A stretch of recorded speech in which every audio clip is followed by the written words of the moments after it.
واجب الاحترام قابل صد احترام معزز مکرم محترم ذی وقار علماء کرام، سیاسی، سماجی، مذہبی، قومی اور ملی شخصیات، پنڈال میں موجود ہر مکتب سے تعلق رکھنے والے بزرگوں، دوستوں اور بھائیوں، آج شہر کراچی اتحاد ٹاؤن کے اس چوک جو جنگی شہید کے نام سے مشہور ہے، اس تاریخ ساز اجتماع میں آپ حضرات سے مخاطب ہونے کی سعادت حاصل کر رہا ہوں۔ اسٹیج پر علماء کی ایک کثیر تعداد موجود ہے۔ پنڈال میں تاحد نگاہ جہاں تک میری نگاہ جا رہی ہے، عوام کے سر ہی سر نظر آ رہے ہیں۔ رات کے 12 بجنے والے ہیں۔ تاریخ اپنی کروٹ بدلنے لگی ہے۔ علماء، خطباء، واعظین اور مبلغین اپنے اپنے خیالات کا اظہار فرما چکے ہیں۔ میں بھی زیادہ وقت لیے بغیر کچھ گزارشات آپ کے گوش گزار کر کے اجازت چاہوں گا۔ سب سے پہلے اس اجتماع کو کامیاب کرنے والے، اس کا اہتمام و انتظام کرنے والے وہ تمامی نوجوان،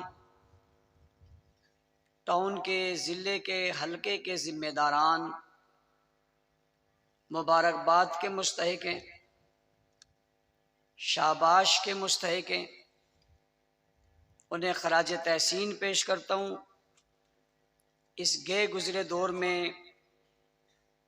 اس پرفتن اور پرآشوب دور میں، عشق مصطفیٰ، عشق صحابہ اور اہل بیت سے سرشار ہو کر انہوں نے محنت کی۔ اللہ تعالیٰ ان کی محنت کو اپنی بارگاہ میں قبول فرمائے۔ آپ اور ہم سب کو بھی ان کے نقش قدم پر چلنے کی توفیق عطا فرمائے۔ علاقے کا نام بھی اتحاد ٹاؤن ہے اور اسٹیج کا منظر بھی اتحاد ہے۔ تمام جماعتوں کے ذمہ داران، علماء کرام اسٹیج پر تشریف فرما ہیں۔ یہ وقت کا تقاضا ہے کہ ہم سب کو ایک ہو کر، متحد اور متفق ہو کر دین کے لیے، اسلام کے لیے، ختم نبوت کے تحفظ کے لیے، صحابہ اور اہل بیت کی عزت اور ناموس کے لیے اور پاکستان کے استحکام کے لیے ہمیں ایک ہو کر آگے بڑھنا چاہیے۔ ان حالات کے تقاضوں میں الحمدللہ ہم سب نے اس ضرورت کو محسوس کرتے ہوئے اپنے اپنے رویوں میں تبدیلی لائی اور لانی چاہیے۔ انشاءاللہ آنے والا وقت مزید ہمیں ایک دوسرے کے قریب کرے گا، اور ایک وقت آئے گا جب ہم ایک قوت بن کر انشاءاللہ دشمن کا مقابلہ کریں گے۔ دفاع ختم نبوت اور دفاع صحابہ بڑے اہم عنوانات ہیں۔ مختصر سے وقت میں ان پر تفصیلی گفتگو نہیں ہو سکتی۔ ابتدائی میں یہ بات سمجھنی چاہیے کہ ختم نبوت کا دفاع اور صحابہ کا دفاع ہمارے ایمان کا حصہ ہے، یہ ہماری ضرورت ہے، یہ ہماری بنیاد ہے۔ اگر حضور اکرم صلی اللہ علیہ وسلم کی ختم نبوت کا دفاع نہیں ہوگا، تحفظ نہیں ہوگا، اس عقیدے کا پرچار نہیں ہوگا، تو ہماری نسلیں محفوظ نہیں رہ سکیں گی۔ اپنی نسلوں کو محفوظ بنانے کے لیے اور نسلوں تک اپنے اس عقیدے کو پہنچانے کے لیے ہمیں محنت کرنی ہوگی۔ دنیا کو بتانا ہوگا کہ امام الانبیاء صلی اللہ علیہ وسلم آخری نبی ہیں، آپ کے بعد کوئی اور نبی نہیں آئے گا، نہ آ سکتا ہے نہ ہوگا۔ جس طرح حضور کے بعد نبی کوئی نہیں ہے، ایسا ہی حضور کے بعد معصوم بھی کوئی نہیں ہے۔ آپ خاتم النبیین بھی ہیں، آپ خاتم المعصومین بھی ہیں۔ آپ کے بعد نبوت کا دروازہ بھی بند ہو گیا، آپ کے بعد معصومیت کا دروازہ بھی بند ہو گیا۔ اب کوئی اور نبی نہیں آئے گا، ساری دنیا میں آپ کی نبوت کا چرچا رہے گا۔ آج 1400 سال گزر گئے اور ہم 1445 ہجری میں یہاں کھڑے ہو کر میں بات کر رہا ہوں اور آپ سن رہے ہیں۔ 1445 سال گزر گئے، حضور کی ختم نبوت کا تحفظ ہوتا چلا جا رہا ہے، حضور علیہ السلام کی تعلیمات پھیلائی جا رہی ہے، حضور علیہ السلام کی سنتیں عام کی جا رہی ہیں، آقا دو جہاں صلی اللہ علیہ وسلم کی تعلیمات موجود بھی ہیں، محفوظ بھی ہیں، اور ہم سب اس پر عمل بھی کر سکتے ہیں۔ آج کوئی دنیا کا فرد دنیا کے کسی خطے میں اس بات کی آرزو کرے کہ وہ حضور کی سنت کو سمجھنا چاہتا ہے، یا آقا کی سنت کو دیکھنا چاہتا ہے، یا حضور کی سیرت کو پڑھنا چاہتا ہے، یا حضور کے مختلف زندگی کے پہلو جو ہیں ان ابواب کو کھولنا چاہتا ہے۔ مثال کے طور پہ وہ دیکھنا چاہتا ہے حضور بحیثیت قائد کیسے تھے، وہ دیکھنا چاہتا ہے حضور بحیثیت باپ کیسے تھے، وہ دیکھنا چاہتا ہے حضور بحیثیت سالار کیسے تھے، وہ دیکھنا چاہتا ہے حضور بحیثیت امام کیسے تھے، وہ دیکھنا چاہتا ہے حضور پر وحی کیسے اترتی تھی، وہ دیکھنا چاہتا ہے جبرائیل امین کیسے آتے تھے، وہ دیکھنا چاہتا ہے حضور دین کی بات کیسے کرتے تھے، وہ دیکھنا چاہتا ہے حضور مکہ کی گلیوں میں کیسے گھومے تھے، مدینہ میں کیسے آئے تھے، حضور نے ہجرت کیسے کی تھی، حضور نے سفر کیسے کیا تھا، اگر اسے تلاش ہے حضور کا حسن کیسے تھا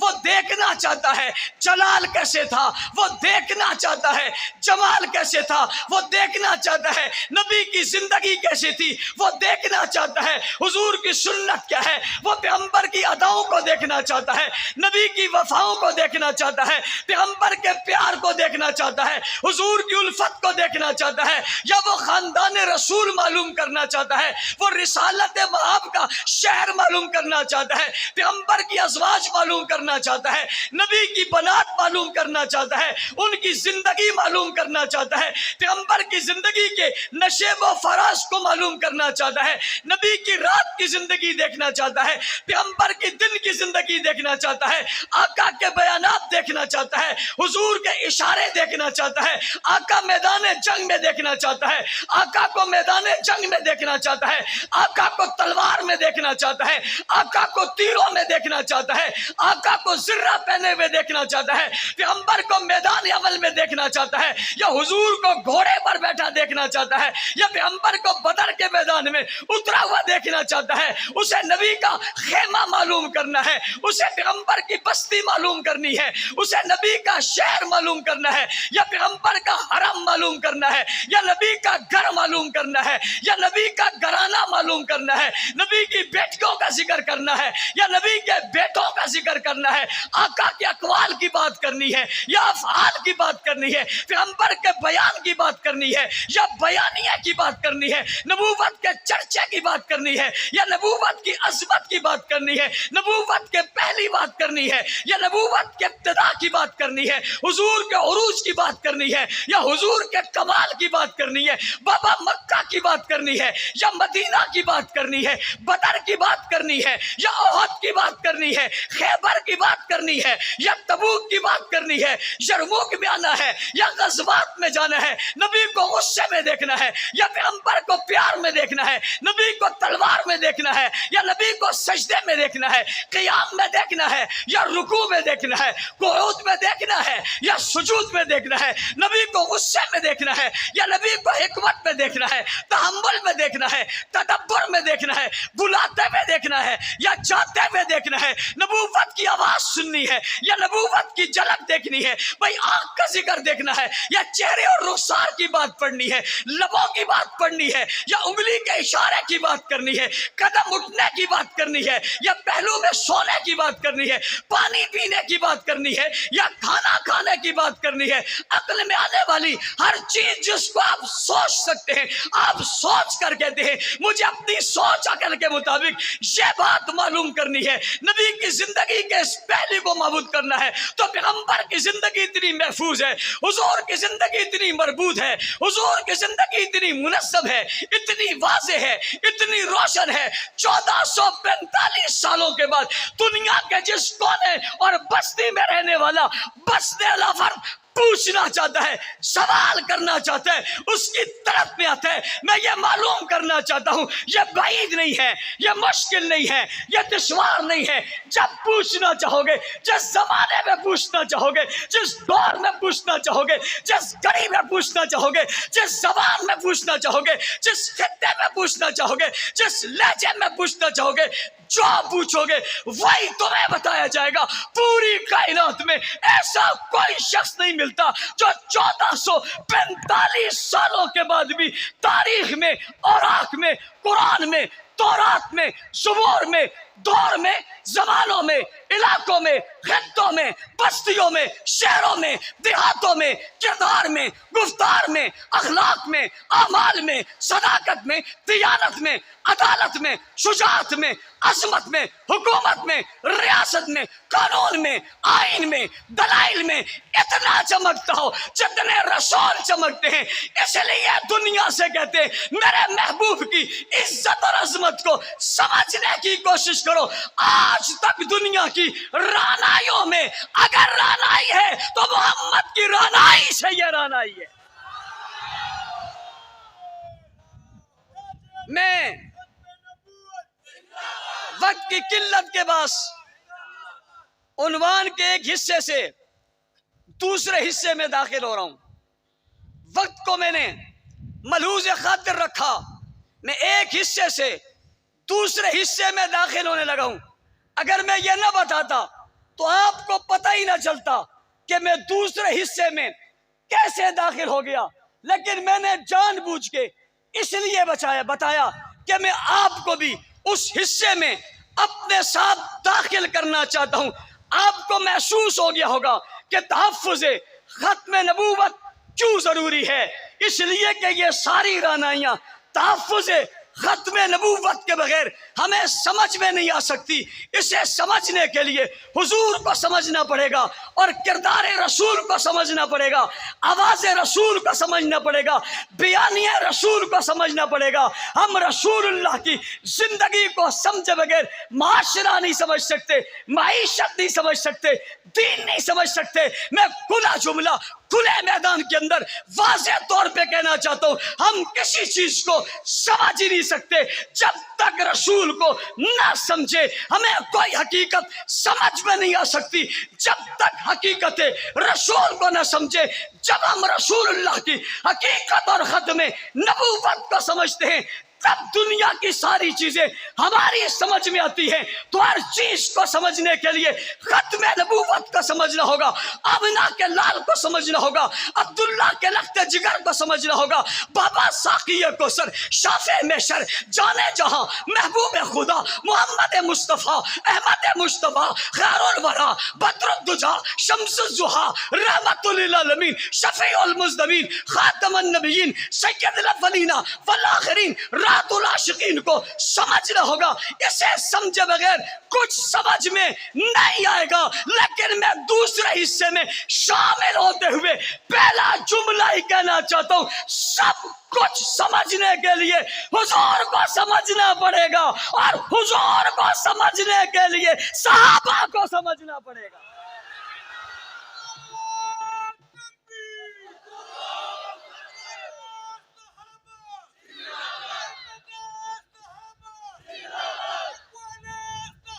توجہ، دنیا میں امن کی بات کرنے والوں، عدل کی بات کرنے والوں، انصاف کی بات کرنے والوں، انسانیت کی بات کرنے والوں، انسانی شعور کی بات کرنے والوں، انسانی حقوق کی بات کرنے والوں، انسانی بنیادی ضروریات کی بات کرنے والوں، رب عزوجلال کی قسم کھا کر کہتا ہوں، اگر حضور کی رسالت کو درمیان سے نکال دو، انسان کی انسانیت تمہاری سمجھ میں آ ہی نہیں سکتی.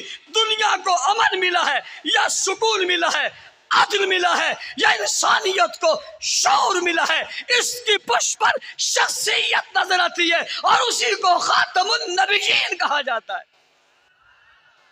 آج دنیا میں جہاں امن ہے اس کے پیچھے رسالت مآب ہے، جہاں سکون اور سرور ہے اس کے پیچھے کائنات کا امام ہے.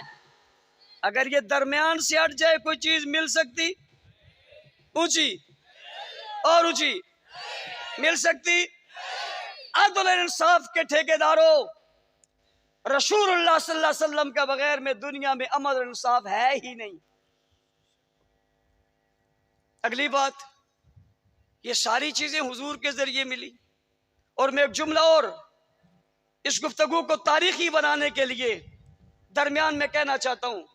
ساری کائنات جو ہے، تاریخ کائنات میں سے اگر حضور کی 23 سالہ زندگی کو نکال دیا جائے تو تاریخ کائنات میں کوئی بھلائی ملے گی نہیں.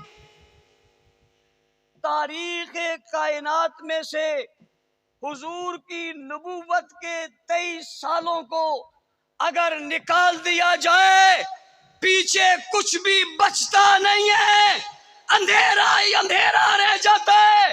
پتا چلا دنیا کی روشنیوں کے پیچھے حضور کی 23 سالہ زندگی ہے، پورے دوروں کے پیچھے حضور کا 23 سالہ دور ہے. اور یہ وہ دور ہے جس میں پورا قرآن اترا ہے. اگر درمیان سے ان 23 سالوں کو نکال دو پیچھے کچھ نہیں بچتا. میں جملے کو پورا کرنے لگا ہوں، توجہ میری طرف کرنا. اگر کائنات میں سے 23 سال نکال دو پیچھے کچھ نہیں بچتا، اور اگر 23 سالوں میں سے صحابہ کو نکال دو پیچھے کچھ نہیں بچتا. 23 سالوں میں ساری کائنات کا حسن ہے، اور 23 سالوں میں صحابہ کا حسن ہے. 23 سال نکالو پیچھے کچھ نہیں بچتا. 23 سالوں میں صحابہ نکالو پیچھے کچھ نہیں بچتا. میں نے یہ جملہ کیوں کہا؟ کسی کو سنانے کے لیے کسی کو بتانے کے لیے، کسی کو سمجھانے کے لیے اور کسی کو جلانے کے لیے۔ میں نے یہ جملہ کیوں کہا؟ کسی کو سمجھانے کے لیے، کسی کو بتانے کے لیے اور کسی کو جلانے کے لیے۔ اس لیے کہا کہ جس طرح حضور کی 23 سالہ زندگی سے کائنات روشن ہے، اس طرح صحابہ کے طرز عمل سے 23 سال روشن ہے۔ پوچھنے والے پوچھیں گے کیسے بھائی، یہ کیسے، یہ کیوں کر ہے، یہ کس طرح ہے؟ تو میں نے ابھی جو ایک قصیدہ اور گلدستہ آپ کے سامنے پیش کیا، وہ گلدستہ اور قصیدہ یہ تھا کہ ہر چیز حضور کی آج موجود ہے۔ میں تکرار میں نہیں جانا چاہتا کہ کیا کیا چیزیں موجود ہیں، آپ سب مانتے ہو کہ یہ چیزیں موجود ہیں۔ حضور کی زندگی کا ہر نشیب و فراز آج موجود ہے، ہر عمل آج موجود ہے، ہر بات آج موجود ہے، اور آپ سمجھتے ہو وہ موجود ہے تو سوال پیدا ہوتا ہے حضور کی زندگی کا ہر عمل جو آج ہمارے درمیان موجود ہے، ہر عمل جو آج ہمیں معلوم ہے، سجدوں، قیام، رکوع، عبادت، بچپن، لڑکپن، شباب، جوانی، کمال، ہر لحاظ سے ہر چیز جو ہمارے سامنے آج موجود ہے، اور ہم دڑلنے سے کہتے ہیں ہر آدمی معلوم کر سکتا ہے، تو سوال پیدا ہوتا ہے آج کے شخص کو حضور کی سیرت کا کیسے پتا چلا، صورت کا کیسے پتا چلا، علم و عمل کا کیسے پتا چلا؟ انہوں نے تو نہیں دیکھا، میں نے جواب دیا، انہوں نے تو نہیں دیکھا، انہوں نے تو دیکھا ہے، ان کے سامنے تو نہیں ہوا، ان کے سامنے تو ہوا ہے۔ یہ تو موجود نہیں تھے، وہ تو موجود تھے۔ جب قرآن اترا وہ موجود تھے، جبرائیل آئے وہ موجود تھے، حضور بولے وہ موجود تھے، بدر میں آئے تو وہ موجود تھے، احد میں آئے تو وہ موجود تھے، خیبر میں آئے تو وہ موجود تھے، تبوک میں آئے تو وہ موجود تھے، میدان میں آئے تو وہ موجود تھے، مکہ میں آئے تو وہ موجود تھے، آیاتیں اتری تو وہ موجود تھے، وضو کیا تو وہ موجود تھے، کلی کی تو وہ موجود تھے، انصاف کیا تو وہ موجود تھے، دعوت دی تو وہ موجود تھے، حکمت بیان کی تو وہ موجود تھے، درس دیا تو وہ موجود تھے، تدریس کی تو وہ موجود تھے، علم دیا تو وہ موجود تھے، عمل دیا تو وہ موجود تھے، اخلاص دیا تو وہ موجود تھے، ہدایت کی بات پہنچائی تو وہ موجود تھے، کلمہ پڑھایا تو وہ موجود تھے، نماز سکھائی تو وہ موجود تھے، روزہ رکھا تو وہ موجود تھے، حقیقت بتائی تو وہ موجود تھے، معراج پر گئے تو وہ موجود تھے، واپس آئے تو وہ موجود تھے، ہجرت کی تو وہ موجود تھے۔ آج کو کوئی تھا نہیں، وہ موجود تھے۔ پتہ انہیں کیسے چلا، پتہ تمہیں کیسے پتا، پتہ محدثین کو کیسے چلا، مفسرین کو کیسے چلا، دانشوروں کو کیسے چلا، دانشوروں کو کیسے چلا، علم والوں کو کیسے پتا چلا، حضور کی سیرت صورت جلال جمال سے کیسے پتا چلا؟ پتا چلا انہیں یوں نہیں چلا، انہیں کسی بتانے والے نے بتایا ہے۔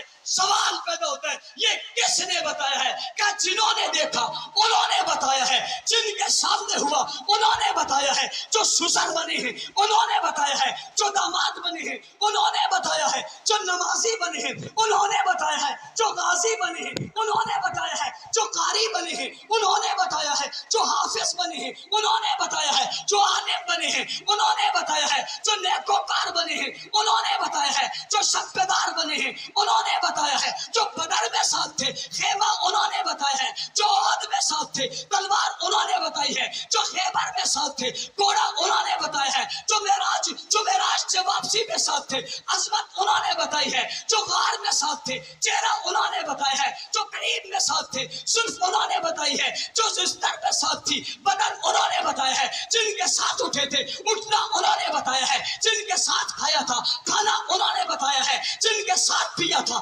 پینا انہوں نے بتایا ہے، جن کے سامنے جبرائیل آئے تھے آنا انہوں نے بتایا ہے۔ ارے 23 سال نکال دو پیچھے کچھ نہیں بچتا، 23 سالوں میں سے انہیں نکال دو پیچھے کچھ نہیں بچتا،